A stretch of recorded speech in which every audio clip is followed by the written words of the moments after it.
qu'est-ce qu'ils font, mais espérons que balayer, il faut voilà très bien, mais espérons que comme on vient de sortir des 100 jours, disons-le comme ça, et que danañu baral ci loolu pour que définitivement la machine d'ensemble puisse progresser dans l'intérêt exclusif du projet qui est le jubal et le jubanti. 100 jours ngeen def tey ci sa xayma nii rek seen 54% yéen a ngi ak moom wala yokku na wala wàññeeku na. non te yokku na sax. te bu ñu demoon élection nga ciy xam dara. te boo moytu probablement on va aller vers des élections anticipées. bu ñu ci demoon ci ngay xam ne yokku na quoi parce que booba ba léegi. décision yi ñu jël yëpp dafa nekk ay décisions yoo xam ne le peuple daf ko doon xaar. daf ci gis boppam. non seulement daf ko doon xaar mais deuxièmement daf ci gis boppam. te mooy li ma lay faral di wax tant que Ousmane ak Diomaye wàccuñu ci bëgg-bëggu peuple bi. le peuple est souverain et tant que le peuple est souverain ñoom amuñu dara lu ñuy ragal. parce que la souveraineté appartient au peuple. Est-ce que vous comprenez? Et que ce peuple-là non seulement ñu voté woon ak ñoom dañuy voté ak ñoom. mais ñi nga xam ni ils sont pas dans le jeu partisan. mais ils sont dans les intérêts du Sénégal. ay la yéwén nga far ak ñoom Ousmane nga bañ a far ak ñoom Ousmane mais xam nga nit ñi am nañu volonté. te ñii li ñuy def bëgg nañ ko gëm nañ ko tey ji am na ñu bari ñoo xam ni bu sànni xob amoon. danañ ñëw sànnil xob parce que am na benn mooy li ma lay wax noonu le bilan immatériel boobu ñu ngi koy commencer gis ci régime bi. c'est-à-dire que ñii bëgg nañu quoi am nañu yéene danañ ko réussir ak duñ ko réussir loolu le temps nous le dira. mais ci ñetti weer yi ñu fi def nii wane nañ ci fulla wane nañ ci fayda bëgg-bëgg ak bëgg Sénégal ak taxawu askan bi.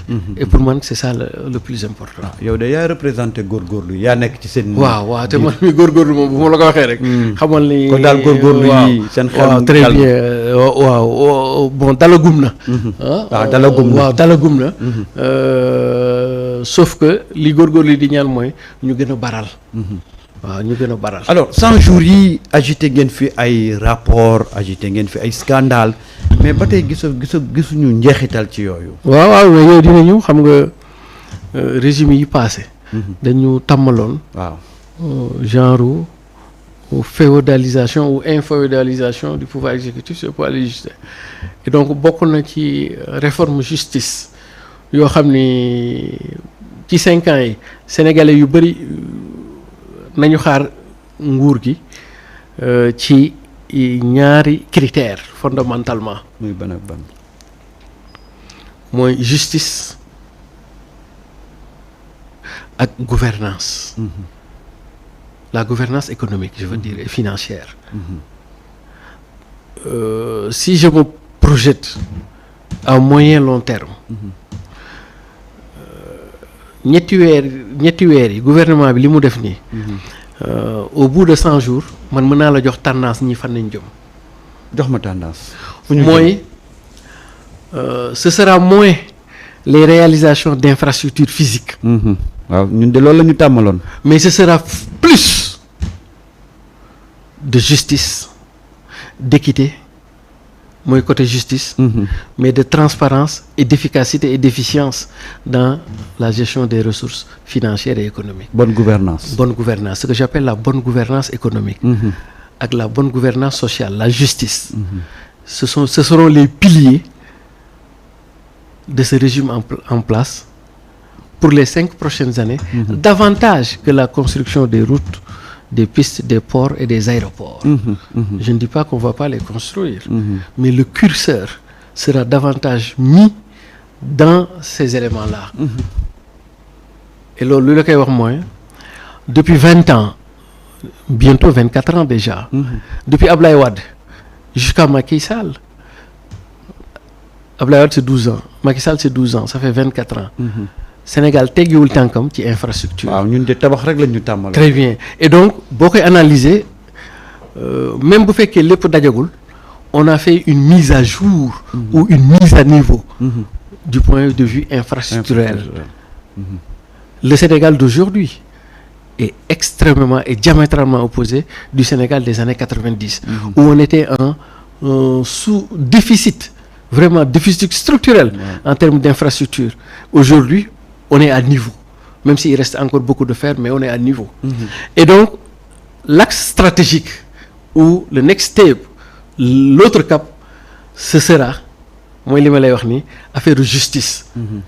Maanaam consolider l'état de droit, sunu justice bi dox, affaire kumba am ndey kumba amul ndey jóge fi. dem ba góorgóorlu bi amaat kóolute ci justice bi ci des c'est la bonne gouvernance économique sociale maanaam njëkk yi. dund gi gën a oyof. waaw war na gën a oyof. ci góorgóorlu gi. te ni muy gën a oyofee ci góorgóorlu yi dafay des ci en fonction du rapport que nos dirigeants auront par rapport aux finances publiques.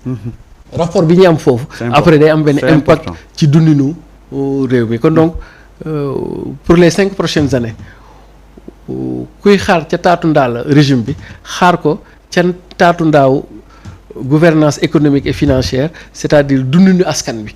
nees nañ ci liggéeyee ba mu gën a oyof mais xaar ko aussi sur les questions de réforme judiciaire nan lay sénégalais yi di amaat kóolute. ci seen. parce que li ngay wax nii ci jamonoy Ablaye Wade jamonoy Macky Sall ñu ngi doon tabax di gas di indi ay terre di indi ay BRT tabax fee stade dépensé ci ay milliards. fekk góorgóorlu gi moom dundam a ngi gën a métti rek. muy gën a sonn rek. finalement le góorgóorlu se demandé mais. lii ñuy tabax nii yëpp. mais non mais quand même am na solo hein, du point de vue mais du point de vue économique en fait du point de vue économique et je pense que c'est le lieu aussi de les féliciter. Absolument. de remercier Ablaye Wade mais aussi Macky Sall hein, parce que xam nga sur la route du développement. Et là Ablaye Wade l'a très bien compris développement bu doon néeg. xam nga lan mooy buntu ba. lan mooy buntu infrastructure mooy buntu ba.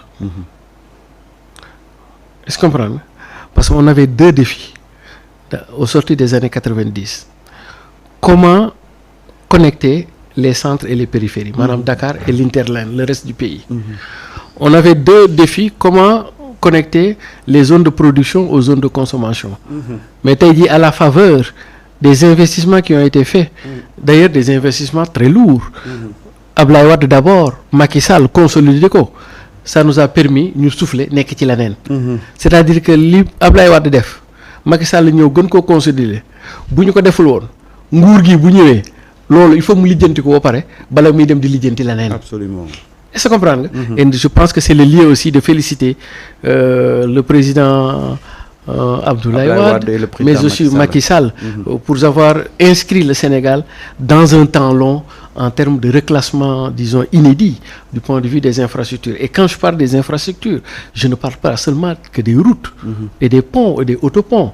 Mais quand je parle des infrastructures, je parle de I majuscule. Ça veut dire que l'électricité, l'eau, et même la connectivité à Internet.